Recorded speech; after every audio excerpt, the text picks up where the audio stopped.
Hey, we are tuned in. You are tuned in to Empower Hour with your girl, Khara, here on 100.9 WXIR. We're going to go into a quick music break before I start introducing my awesome guest. Today, we are talking about money, more specifically, cryptocurrency. Stay tuned in.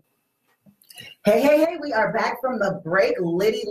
You are listening to 100.9 FM. WXIR in Rochester, New York, Extreme Independent Radio. Thank y'all so much for tuning in. Today, I am excited. I am super excited. Not like any other day where I'm just kind of excited. But today, I'm super excited to have cryptocurrency experts in the building. I have my dude, Gary Palmer, founder of Bitcoin-NYS, Minting Coins, right here in Rochester, New York. He has a crypto loft here, which I actually visited yesterday. Nice space.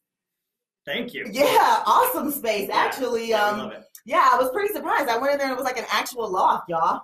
Yeah, crypto loft. Yeah, and then I also have Adriana here, who is a local Bitcoin expert. Ooh, cryptocurrency expert, I should say. Nice to be. Thanks so much for being here. Thanks so much for having us. Yeah, I'm so excited. So, Gary, tell my listeners a little bit about. Actually, let's start at the basics, right? What is cryptocurrency? Oh, wow. So this can get kind of deep. A lot of people have a different opinions, different ways of explaining it. Cryptocurrency is a digital currency. Cryptocurrency is a currency that instead of being the rules being created by a group of people or the Federal Reserve, or instead of the rules being created by PayPal or a bank or the government, the rules are being governed by math and cryptography. And that might sound kind of scary. It does. Right. But just right now, it's like we have to ask what is cryptocurrency. First, we need to ask what is currency, right? What are dollars? Right. Right. We want dollars. We're trying to get more dollars. We're trying to just increase the number of Benjamins in our wallet. Yep, the struggle. And what are Benjamins, right? So when you have $100 bill right now, that $100 bill is being printed through the United States Treasury with the authorization of a private corporation called the Federal Reserve. Okay. And so, the government and the banks, they're printing more and more dollars into the economy every year. They're the ones making up these rules about how dollars work, right? Right. And then so cryptocurrency comes along, and cryptocurrency is a program. But instead of there being one place, one database, one corporation, one group of people making all the rules, the reason cryptocurrency is new and interesting is because it's distributed. It's decentralized, so every single person running the software has a copy of how much Bitcoin, for example, everybody has. And so the software is making the rules, and it's distributing it so everyone has an equal part of that. Yeah. So when you say decentralized, right, what does that mean for me? Because I'm a total, I don't know anything about cryptocurrency, right? Probably just like my listeners. When you say decentralized, I guess compare that in layman's terms to banks, which are centralized, right? Yeah. So when you deposit money in the bank and the teller is behind, the screen, they just see ones and zeros on the screen. If you put a check in or you put cash in, they're just typing in the computer, and they're just changing how much money the database says that you have, right? Right. It's just a database in the bank's computer, and just they have access to that database. So they have say-so on like when I deposit a check, how long it's held, right? Right. It has to go through their system, has to go through their rules.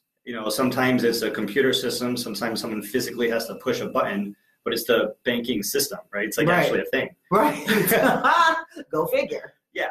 And so at the banking system, they have access to their database, and just they control their database. And sometimes you hear like there's a hack because that centralized database was hacked.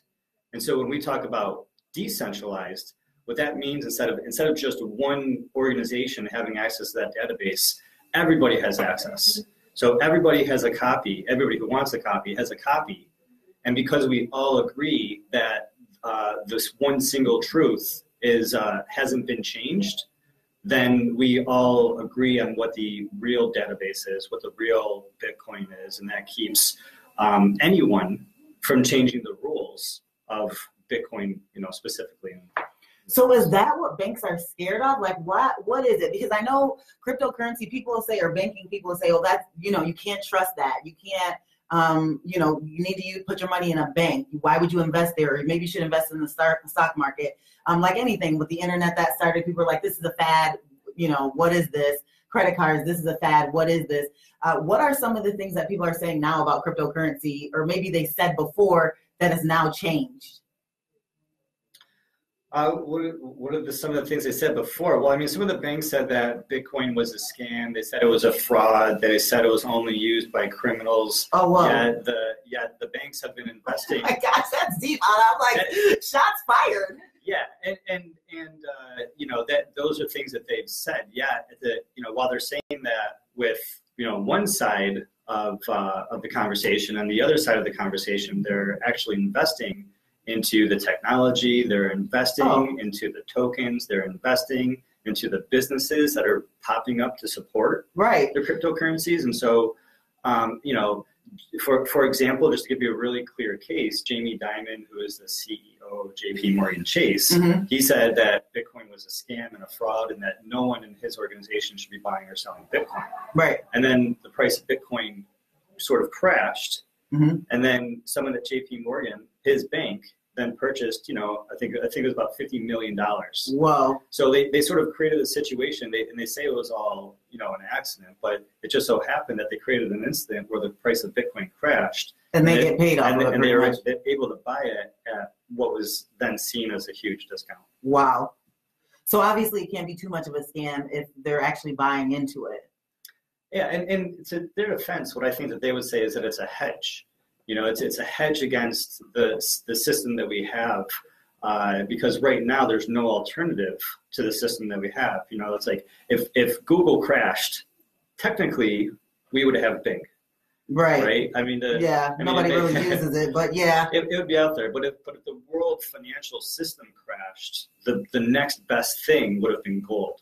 Right. Because that's what the world used before that, because dollars and euros, and I don't want to get too financially geeky, but it's all connected, right? The dollars and the euros. Yeah.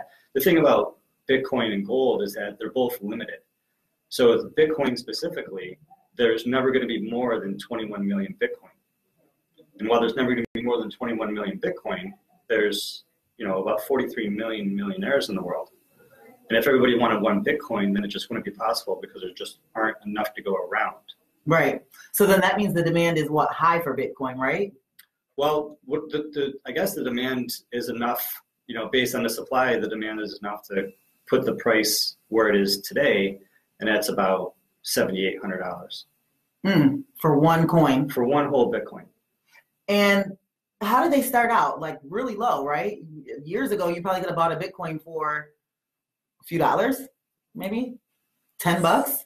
I mean, if you got into it really, really early, it was cents. It was cents. I mean, it just... And now we're thousands. What's really, really early? Because this is kind of an early, newer kind of technology, right?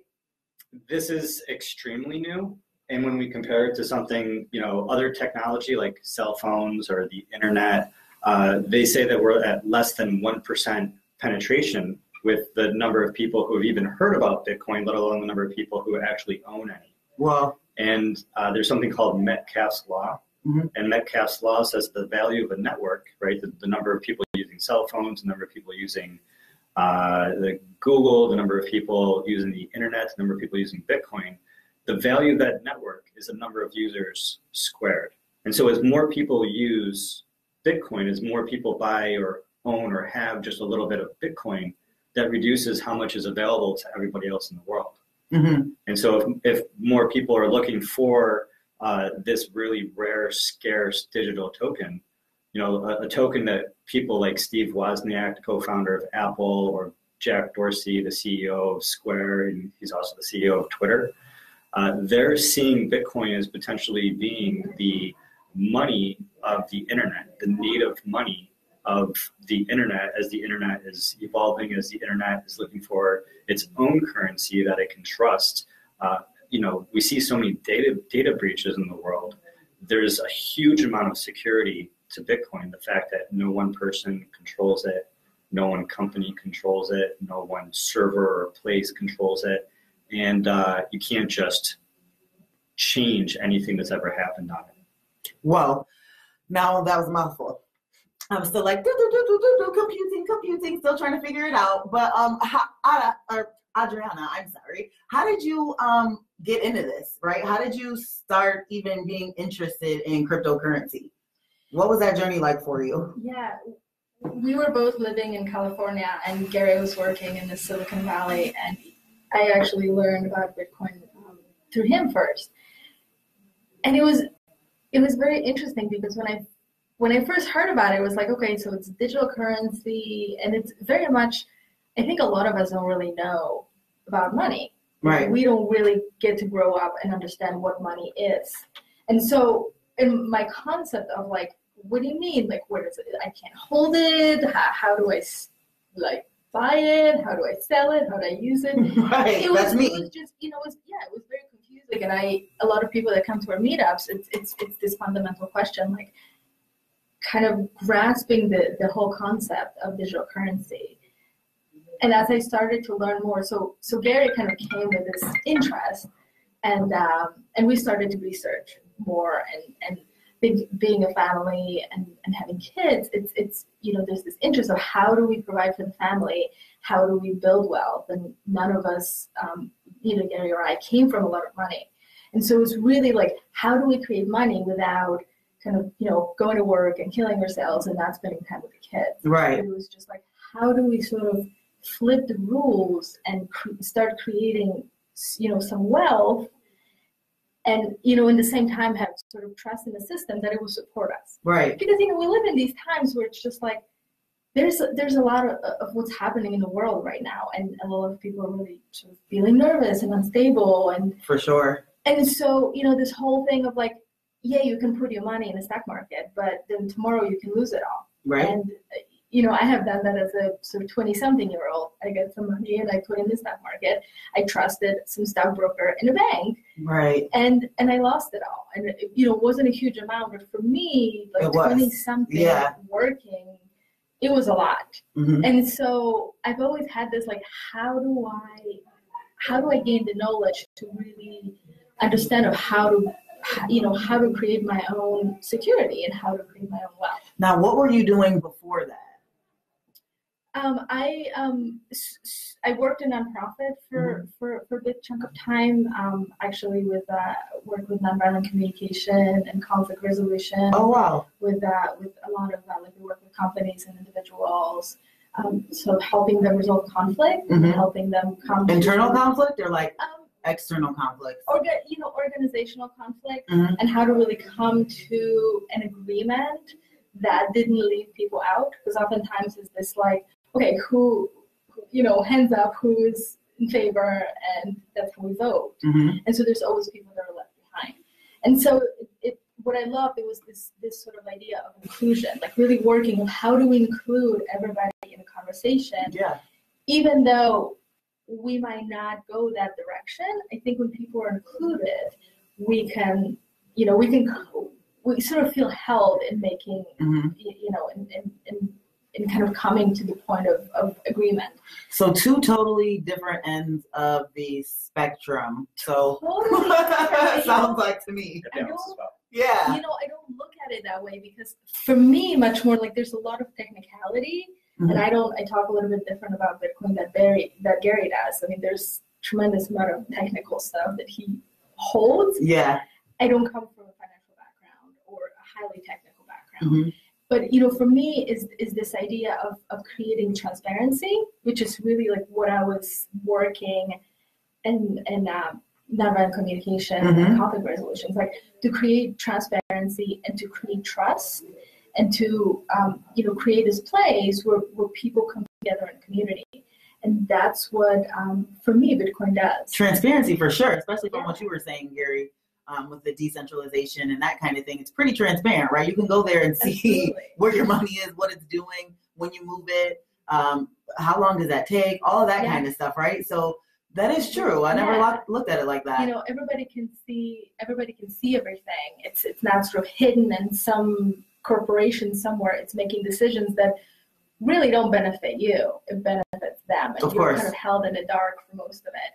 And so what's really interesting for me about Bitcoin is it creates trust, and in many ways it gives the power and it gives the money back to the people, to the community. And that's the really exciting piece for me. Right. And when you say Bitcoin, right? Bitcoin is what we're focused on right now, but cryptocurrency encompasses a lot of different types of units or coins, or what would I call those? Like outside of Bitcoin, right? So cryptocurrency is like what? Litecoin, Bitcoin, tons of different. Yes. And how do these things come about? How do you decide, like, hey, where do I want to put my money? Like, where do I want to put my hard-earned money, pretty much? So real quick, there's a lot of people who are giving a lot of different advice about where to put their money. And what I want to put out there is that it's up to every individual person to have the personal responsibility to make those decisions. The majority, like anyone out there who's really talking about cryptocurrency, is not a financial advisor. And because I don't think financial advisors might not even really be able to talk about Bitcoin and recommend it, because it's not a regulated sort of. And they're really not received any education on it, right? Because it's just this new. Right, and because it's not regulated, they're probably not able to recommend it to people. And so anyone who's talking about it is not a financial advisor, right? Such as myself, I'm not a financial advisor. No one can say a word. So everyone's out there trying to sell, not really Bitcoin, but they're trying to sell the next greatest thing, the next greatest token. And so I just encourage, I urge everyone to have a lot of caution before they put their money into any project without doing their own due diligence, without verifying information for themselves. Because what's most important, there's several things that are most important, but is that people need to have personal responsibility. Because if you send Bitcoin from yourself to somebody else and you send it to the wrong person, or you send it by accident, it's kind of scary, but there's no chargeback. If you lose your password to get into your Bitcoin wallet, there's no one to go to reset your password unless you properly, backed up your private keys. And so I'm scared. On one hand, when, while this may provide people with more freedom and more sovereignty and more control of, the assets that they own, it also puts, greater responsibility on you to be responsible, for those assets. So once the Bitcoin's gone and sent, it's just gone and sent. And how do you? It's really the access. The Bitcoin is still there in the blockchain, mm-hmm. But access to that Bitcoin to be able to later send, that access would be gone forever. And so when you say, if I was to send someone Bitcoin, so you have Bitcoin, I don't have Bitcoin. Can you send Bitcoin to my bank account, or would I have to have some type of thing set up? And if so, what would be that thing that I need to have set up before I could receive Bitcoin money? There's because I like cash. I like the coin. I like the purse. So how would I do that? Well, there's an in-between organization that works for most people called Coinbase. Okay. And we have a referral URL. You use the referral URL, then they'll give you an extra $10. Really? So that's mintingcoins.com. I was sure going to ask you, what is the referral? I want my $10 and so do my listeners. So what is that again now? mintingcoins.com/buy. /buy. Yeah, /BUY. And that's just going to simply redirect you to the URL where you can connect your bank account and then purchase, a little bit of Bitcoin. Because even though one Bitcoin is about $7,800, you can buy, a fraction of that. You can buy a millibit, and a millibit, which we're going to be giving away to. Yay!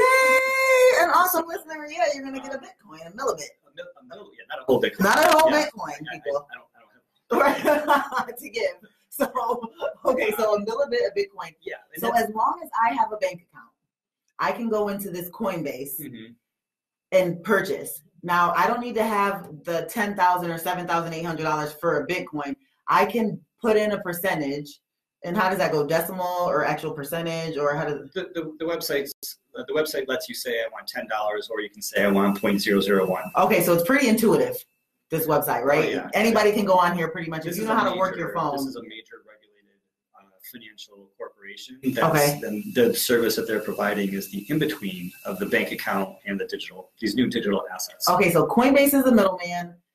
I get on there, I log on, I put in my debit card information or bank account information. They verify who I am. And then they're gonna do that. They're going to do that? Okay, good. Right. I think I've gone to Coinbase and tried this just cause. And they asked me for a picture, right? So they need my ID. They need my bank account information. They confirm that I am who I am. So obviously that goes against the point that the banks were saying only criminals and it's a scam and that kind of thing, because you really can't scam with your own identity, right? You scam with someone else's identity. So you go there, not that I know people about scamming. So you go there, you put in your information, and then from there you're just off to the races.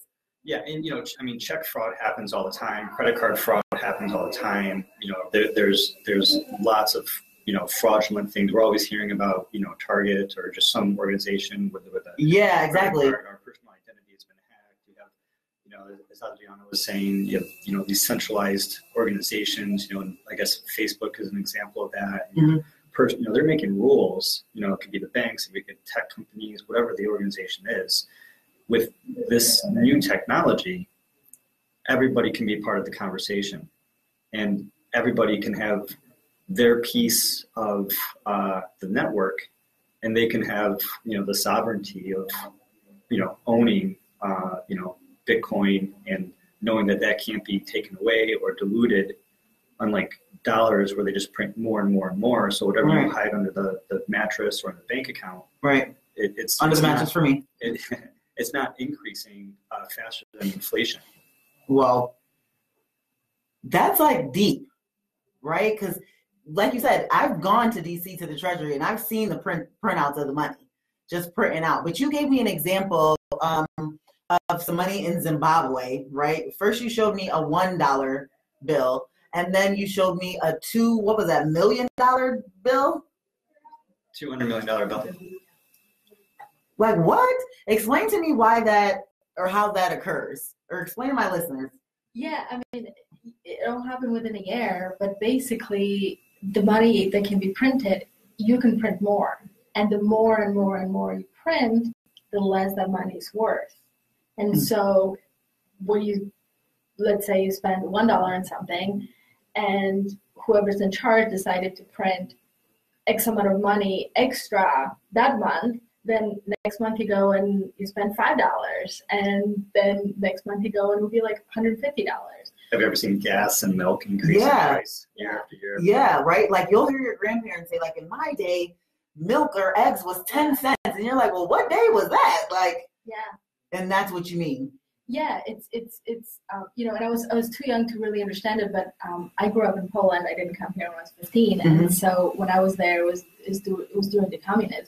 And I remember that we would spend like millions of zloty, that's the Polish currency, because we were going through tremendous inflation. And so eventually they came to a point where they had to roll everything back and sort of fix the whole system. But it's like the more money you print, if there's nothing to back it up, then it becomes worthless. The value goes down. That's just nothing. And so to Gary's point on the Bitcoin thing where they only have 21... There's never going to be more than 21 million, and that's going to take 150 years. And so right now there's only 17 million circulating that have been released. Okay, so that really would make the value go up if they're saying at some point it stops. There's no more creating any more Bitcoin, right? This is what it is. So now people are like beating each other up to get the Bitcoin then. I wouldn't put it like that because a Bitcoin is you get a fraction of a Bitcoin. Since you're going to have a fraction of a Bitcoin. Got it. If one Bitcoin is worth $1 million, then the smallest unit of a Bitcoin would still be worth, I think, a penny or $1. Okay. Well, my brain's about to explode, people. I don't know about you. We're going to go take a really quick music break. And then when we get back, we're going to talk about Bitcoin NYS. We're going to talk about the crypto laws. We're going to talk about what you all do here to educate people.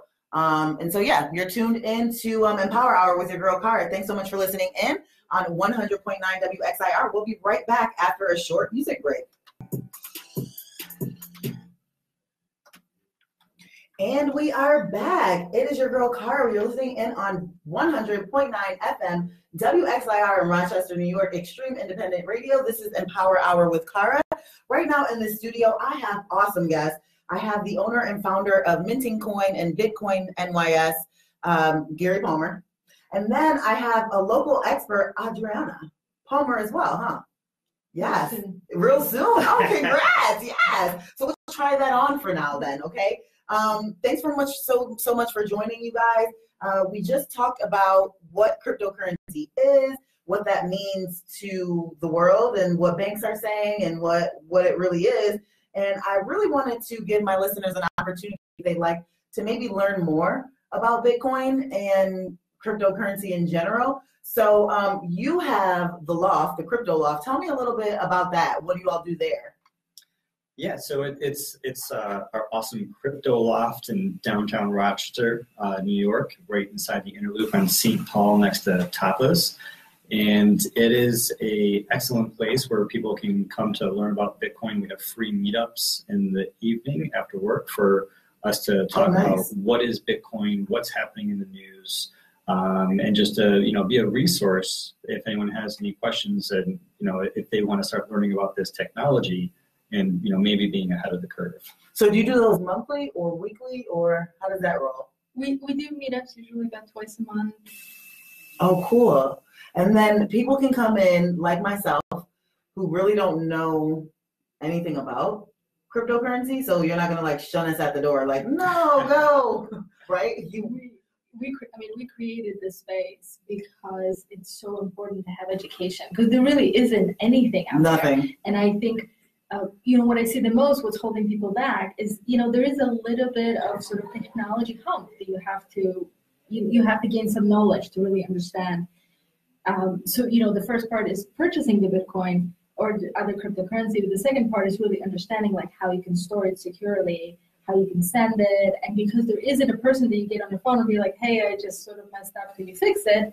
It's really on you. And so it was really important for us right from the very beginning to create a solid education where people that have zero knowledge can come and learn everything from ground zero up. So we have meetups, which is really to sort of build community and talk about different topics and sort of discuss what's going on in the cryptocurrency space. Mm-hmm. And then we also have workshops. And the workshops that we have a Bitcoin 101 workshop or the basics of Bitcoin that will talk you step by step through signing up for Coinbase, through creating your first wallet, to sort of sending your transaction right there in the classroom, to receiving money. So you really kind of have the confidence to go out in the world with those basics. Right. And so when you say, first of all, the meetups, now during these meetups, is it like an instructor-led meetup or is it everybody's just kind of like a networking type of event for cryptocurrency? How does that work? Do I come in and then I can kind of take a seat and then you guys go in and like, hey, you're a newbie. I know you're a newbie. Is there some kind of format? Like if I get there late, am I going to miss something? Because I'm always late. So how does that roll? No, we usually, not always. We have like a loose topic, but oftentimes it's really led by like, what are you there for? Mm-hmm. And so Gary's usually the one leading them, and it's very much dependent on the group. Like sometimes we'll have people that are much more advanced, and so the questions will be more advanced. Yeah. And sometimes we have a group where there's a lot more new people. Mm-hmm. The great thing about it is because there's such a range. It's there's an opportunity for mentorship. Mm-hmm. So it isn't just us two. There's a sort of whole community that we have built around in this space. They can come together and there might be questions that we might not be able to answer or they might have a different opinion. Mm-hmm. And so the community is really the cornerstone. Oh, wow. That's cool. That's like a really cool thing because like I said, I don't know anything about it. I'm learning as I'm listening, like a lot of other people are. But this is such a great technology, especially when it comes to making money. I'm interested. You've got me. So I would love to just come there and kind of like sit there and be a fly on the wall. So you can literally be a fly on the wall if you want to. And just absorb like a sponge and get this information. Is there a cost associated with the meetups? Not with the meetups. The meetups is really, excuse me, it's our gift to the community. It's for us to sort of, come together, build a community, share the information. We believe in this technology so strongly. We really want more people in our community to have the knowledge and to know about the technology and to know about the cryptocurrency, and that as a community itself makes it stronger. So meetup, you can come. You're not gonna get in trouble if you're late. Right. Thanks. When is the next meetup? I think next week on Thursday. So you do them Thursdays? Great. We do them at different times. Okay, I was gonna say because I'm here at 1 o'clock every Thursday, so I needed to not be at 1 o'clock. What time is that? Oh, it's after work. Yeah, the meetups are always after work. It's either 6 or 6:30. We've been doing a little earlier in summer, allowing people to have more time sort of afterwards. Sometimes, spontaneously we have all gone out and had food. And that was gonna be my next question because I'm greedy. And Gary will tell you because I was like, where are the snacks? And you have a whole bunch of them. Thank you for those Starbursts yesterday and Andy's candy. So now, so food and drink, you can go like literally right downstairs to tapas, right? Yeah, we can go to tapas. There's several places. There's Fifth Frame, coffee and brewing. Oh, nice. In the corner of Andrews and St. Paul. You guys are in a hot area. Scotland Yard Pub. It's also downstairs. There's a lot of options for people in that area. Parking is not fun anywhere, but it's really worth it to have a place where people can connect. You can be a fly on the wall. You can ask questions if you have questions, and then people who are more technical or people who are just more interested in diving deeper. Then we do have additional sort of advanced meetups for either developers or business owners or just people who are just really entrepreneurial or creative and they want to just dive much deeper. Then we sort of have those people who are want to jump in with both feet first. And is there like a buddy system? So like if I get there and this guy's or this lady's like super technical, can I like grab her and be like, hey, I need help? Like, is it that type of community? Because it sounds like you guys are like all for it. Yeah, you definitely could. We have had people that have, we've been running these meetups for about 1.5 years right now. We started over at WXIR in Roundacourt in the little coffee area. Yeah. And we have had people that have been coming from the very beginning, and we constantly have new people. And we've had meetups where it was just standing room only at the height of during the winter, at the height of like Bitcoin being $20,000. Yeah. Standing room only. We literally at one point had this gentleman that came in with his wife, his 2 sons, their wives, and the little toddlers. Nice. He brought the whole family because he's that's how you got to do it. This is revolutionary. This is community. I want everybody to know about it. Yeah. It was so amazing because that's really why we started it. That was really the goal. So that's the meetups. Then you guys have the workshop, right? And in the workshop, how does that run? Do I have to go online to your website to reserve a space? Is there a cost associated? If so, what is the cost? How do we do that? The workshops are about $89 a class. Totally worth it. And it's about a 2-hour class where we dive a little bit deeper into what Bitcoin is. And we actually get folks set up with a Coinbase account if that's something that they're interested in doing, just for free. And it's not guaranteed you can get the whole process depending because they do have the identification and know yourself. Sometimes it's really straightforward, sometimes it's not. But with that being said, we get you as far as down that path as possible. Usually it's all the way. Yeah. And then also get you set up with a decentralized Bitcoin wallet, or at least a semi-decentralized Bitcoin wallet that would allow you to hold a small amount of Bitcoin, where you'd be fully responsible for that Bitcoin. And in addition, just to make this very clear, you don't walk out of the classroom unless you back up that wallet. Oh yeah, because we talked about that. Because if you don't back it up, it's decentralized. There's nowhere it'll go. It'll just be gone. You won't be able to have access to it again. So you walk out with your backup as well. You understand that if you have your backup in a shoebox in your drawer, in your house, and you have your phone there too, and if you lose them both at the same time, right, then that's still a lost situation. So you need to think that through, not really invest more that you can afford to lose. And if you do have a significant amount, then just maybe having those backup plans with how you back up your private key, because this is you taking responsibility for these tokens in the world where at some point there's never going to be any more than the number that are created. Can you memorize that? Your password and stuff? I mean, you said it had to be so many words. Personally? Yeah. Do you have it memorized? You could, if you have a really good memory, you could, but it's extremely. It's like what 18. There's different wallets. I mean, there's a basic wallet where it's only 13 words. So and they tell you what the words are, and so if you can remember those, I'm sure the average person who puts their mind to remembering 13 or 23 words. I'm sure the average human being could probably. Yeah, I'm gonna say right now, if I have some money in somewhere, anywhere, I'm gonna remember the words. Yeah. Okay, I'm going to remember those words. I'm gonna make a oh no, but then you get older and then you can forget. So like, what do you do? Some people, there's grandma's house. Grandma's house. There's some people take safe deposit box. The words, they'll cut it into 3 different pieces, and then they'll give one to like maybe each of their kids. Oh, okay. Right, and then all 3 kids seem to work together. Well, good luck with that. All the kids working together to get the parents' money. Okay. Oh, so it's like really not as secure as money in a bank then.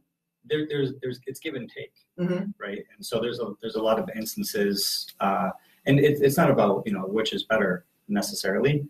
It's about for some people it's about hedging, right? It's about not having everything in one system. And before Bitcoin, the bank was the only system. And now with Bitcoin, there's this new system that has advantages and disadvantages. And Bitcoin is just really interesting. It's permissionless. It's borderless. It's immutable. And as it grows, it has potential of being fully private, fully scalable, so that the number of transactions per second can increase even greater. And when people aren't sure, who to trust, it seems as if they're really interested in Bitcoin because it's decentralized. There's not any one person that can make a decision to take that money away. There's not any one person that can make a decision to roll back what has been written to that blockchain. And so that really gives a lot of people a lot of power, but also puts a lot of responsibility for them to understand how this technology works and for them to be responsible for their decisions. And I really think you should be responsible. If you have all your money in the bank, you should probably be responsible for your decisions too, and understand how does the banking system work, or how does the stock market work. Right. And then people start asking themselves, what is money? And it's really interesting. Okay, so now I, hypothetically speaking, buy some Bitcoin. I start out at $7,800 whatever dollars for this one coin I have, and then 2 years from now it goes up to $1 million. I want to cash out, right? You said yesterday in our conversation, right? Bitcoin is something you want to hold on to, right? It's like the stock market. They tell you keep your stock in there, and then it'll go up and down and all this stuff. But the best way to do it is to actually keep it there. But if I want to take it out, am I taxed on that? So what happens? So specifically, the top line answer is that you want to talk to your tax accountants and your financial advisor and all that sort of jazz. Not any of those things. So I'm not qualified to give advice. Generally speaking, from what I've read, if it increases in value and then you sell it, then you need to pay the tax on the gain, the difference, the increase. The increase in gain. And stocks work the same way. If you buy Amazon stock at $5 and then you sold it at $5,000, and you would be taxed. And it's interesting because I believe that's called capital gains tax. And capital gains tax might be around 20%, and it's much less than income tax, which requires people's labor. Right. And so the tax on our labor gets taxed much higher than the tax on our money. But the majority of people who have money,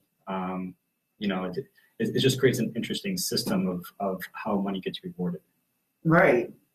Incentivized. So, whoa. Okay, so then you can't avoid that like Al Capone. You'll go to jail. If you don't pay your taxes, you will go to jail. Oh, yeah. Always pay your taxes. Right. Now, is there anywhere where you could go and not pay that tax? I hear Puerto Rico. Oh, that's a not necessarily for sure thing. Is that a for sure thing in Puerto Rico? Where you, like, if I move to Puerto Rico right now with my $1 million Bitcoin, right? Verify all this information. Yeah. I don't want to necessarily misspeak. Not being a fan. For sure. My understanding is that in Puerto Rico, which is U.S. part of the United States. Yeah. It's not a U.S. state, but it is a part of our nation. That's citizens of our nation. And so they have special rules that you could, if you're a citizen there, if you're a resident there, I mean, which I guess means that you live there for over 6 months, right? Then their capital gains taxes might be 0. As opposed to that 20%. As opposed to that 20%. Headed to the island. It's just benefited for people who have that sort of setup. Right.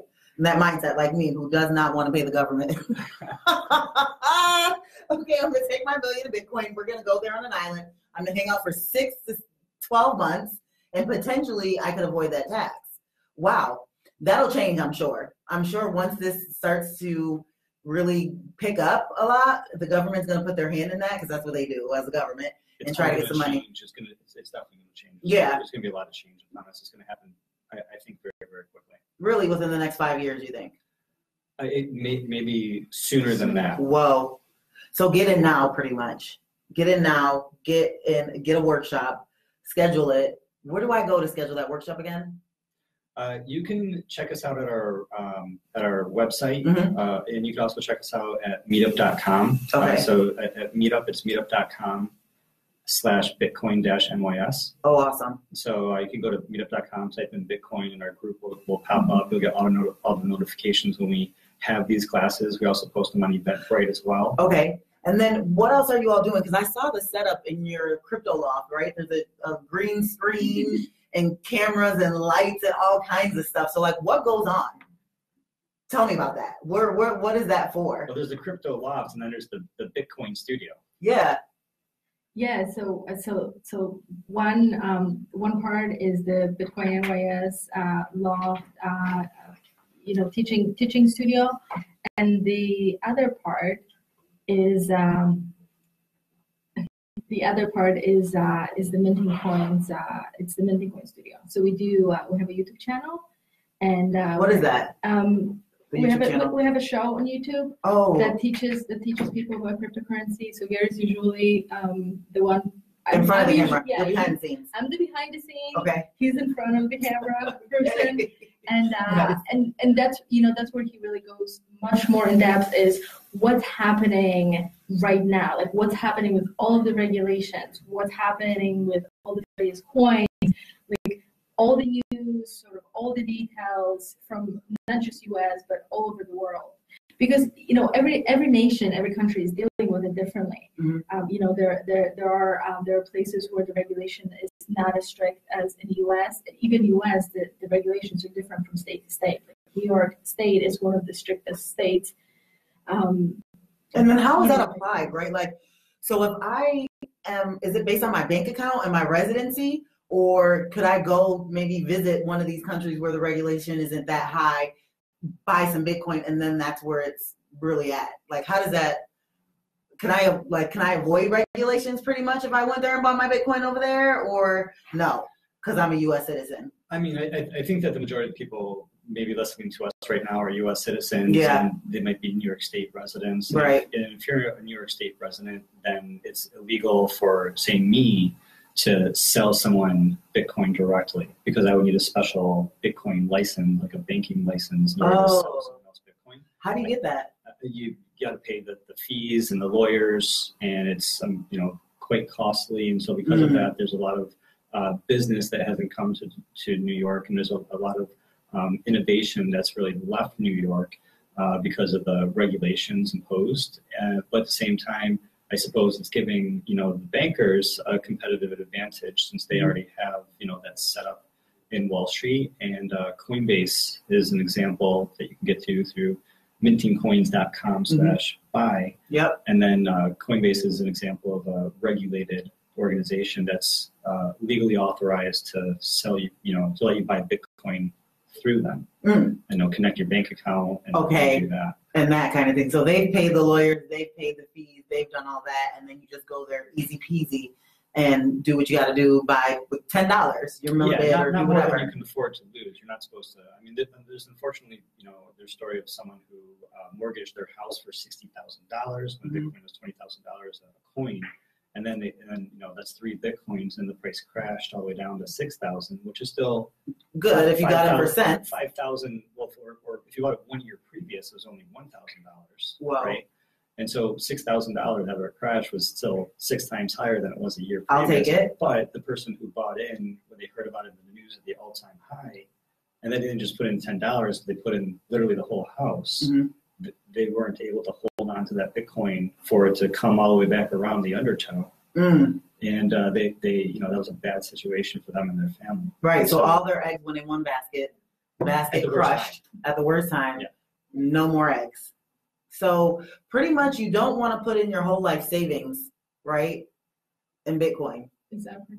You kind of want to be strategic in your thinking and the spending. Same thing like stocks, right? If you can afford, to lose $10, then you can, use $10 to start playing around with the technology, to learn about it, to learn what it is.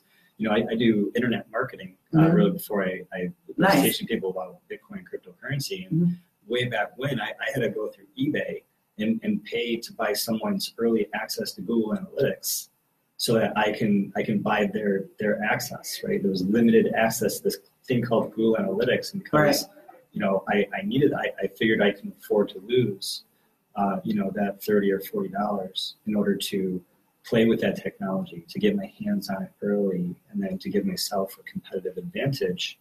I took that risk, and because of that, I was able to create a lot of rewards. Wow. Same thing with Bitcoin. Same thing with Bitcoin. I am excited. Like, this is thrilling, like literal thrilling. So, okay, so. This is just the beginning. We've seen nothing yet. Right. And that's the crazy part, is it's just the beginning. So it's like getting in at the very ground floor of the internet, where people were like, this thing is going away. What is this? It's a scam. And then now it's blown up. Our government's trying to regulate the blow up. And so that's what we have to look forward to with Bitcoin. Now, when you say Coinbase and Bitcoin, can you buy directly from there? Are there any other places like Coinbase where you would have to go to buy certain coins or certain units or anything like that? So with Coinbase, you can get your hands on a couple of different coins like Bitcoin and Ethereum and Litecoin. And Coinbase, I'm sure, will add on additional options as well to, get people to buy more and sort of maybe confuse people a little bit just to put all their money into the stuff without fully understanding it. Right. By and large, Bitcoin is the most interesting project out there. Ethereum is also extremely interesting. Litecoin has a lot of potential as well in terms of, potentially being adopted by a major corporation. And we just don't know. I mean, imagine if Amazon just woke up one day and said, hey, we're going to start accepting Bitcoin or Ethereum or Litecoin payments. And all of these people suddenly became aware of the possibility of, paying with this new digital currency. And then everyone would go to purchase, those digital currencies, and it would force the price, to go up as the adoption increased. Right. Right now, there's 300 million people in America, and there's, can't be more than a few million blockchain wallets, Bitcoin wallets. And so we haven't even reached, scratch the surface. We're not even past the early adoption phase. So anyone that thinks they're late to the game because Bitcoin hit $10,000, we haven't even begun to hit the early adoption phase. And like you said, you can get a millibit. You don't have to buy the whole Bitcoin. You can buy a fraction of the Bitcoin and be in the game. And that rules for any of the units. You can buy a fraction of any of them. Litecoin, Ethereum, all that stuff, a fraction. So there's no need to have thousands in the bank. If you have $100 and have 50 to spend or 50 to lose, essentially, to gamble with, you can get in the game. A millibit is $8 for a millibit Bitcoin. Wow. Yeah, and you could set it up the same way that any savings. Let's just say every week I'll put in $10 into Bitcoin, or every month I'll put in $20. Whatever you have. I remember we were testing in the wallet, and we put in, I think, like $7 worth of, that was like last year, and then I totally forgot about it. And where's it at now? Then we turned around and I looked at it, and it was like $60 or $70. Wow. It wasn't one of those like it's $1 million stories, but still, that's quite the increase. When I look at my stocks, they don't even go that fast. Yeah. And I've got some money in there. I'm like, what the heck is going on here? Yeah. So that's interesting, and I'm looking forward to that giveaway. And I know my listeners are, right? So I'm going to come into your workshop or one of the meetups and get to talking so I can set up my little Coinbase and I can get going from there, right? Absolutely. Awesome. You guys have been amazing. Where can we follow you on Instagram? Tell my listeners where they can find you all, like exact address. Where's the crypto loft? We are minting coins everywhere. Okay. Minting like a mint leaf. So if you go to Instagram.com/mintingcoins, Facebook.com/mintingcoins, mintingcoins.com, YouTube.com/mintingcoins. Okay. We are minting coins everywhere. Locally, we are at Bitcoin-NYS.com. Oh, awesome. And you can, and then we're also on Meetup. We're located on St. Paul, 181 St. Paul Street. Okay. 1464. Cool. Right, in between Scotland Yard and Tapas, right down the street from the brewery. Oh, cool. So you guys get there, get your education. This has been amazing, but I feel like we're only scratching the surface even on the cryptocurrency conversation. So to be continued. I look forward to having you guys again on the show. Thank you so much. You all are listening to Empower Hour. It is your girl here at 100.9 FM, WXIR in Rochester, New York. Extreme Independent Radio. We're going to leave out now because we have 1 minute left. But before I go, I wanted to shout out my girl, Nancy Lopez. Girl, rest in peace. We love you. You are loved. Also, my friend Smokey, who recently passed in a car accident. So you all say a quick prayer, a quick moment of silence. We're going to go off to music, and we'll see you all next week here on Empower Hour with Khara. Thanks so much for tuning in, and thank you guys for joining me. Thank you.